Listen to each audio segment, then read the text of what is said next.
हा प्रश्न आयोगाने STI पूर्व 2014 या परीक्षेत विचारलेला आहे. तर याच्यामागे आपण काय लॉजिक आहे ते बघू. सिंधुदुर्ग आणि रत्नागिरी जिल्ह्यातील लिंग गुणोत्तर प्रमाण अधिक आहे, त्याचं कारण आयोगाने विचारलेलं आहे. तर ह्या चारही ऑप्शनपैकी फक्त एकच आपलं उत्तर बरोबर असणार आहे. तर पहिलं ऑप्शन बघा, हे क्षेत्र स्त्रियांच्या वाढीसाठी अधिक पोषक आहे.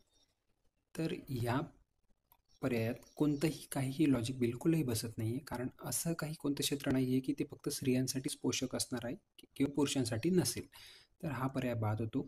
त्याच्यानंतर चौथ्या पर्यायामध्ये बघा, या जिल्ह्यांमध्ये पुरुषांचा मृत्यूदर स्त्रियांपेक्षा जास्त आहे. तर या ऑप्शनमध्ये सुद्धा आपल्याला काही लॉजिक मिळत नाही, कारण असा कोणता जिल्हाच नाही आहे की जिथे फक्त पुरुषांचाच मृत्यू होईल किंवा स्त्रियांचाच मृत्यू होईल, असं काही नसतं. तर हा पहिला आणि चौथा पर्याय दोघेही बाद झालेले आहेत. त्याच्यानंतर आपण दुसरा व तिसरा या पर्यायाकडे बघू. स्त्रियांचा जन्मदर पुरुषांपेक्षा अधिक आहे. तर हा प्रश्न आपल्याला किंवा हा पर्याय आपल्याला थोडासा एक पॉझिटिव्ह हिंट देतो. त्याच्यानंतर आपला ऑप्शन नंबर 3 आहे, या जिल्ह्यांतील पुरुषांनी स्थलांतर केले आहे.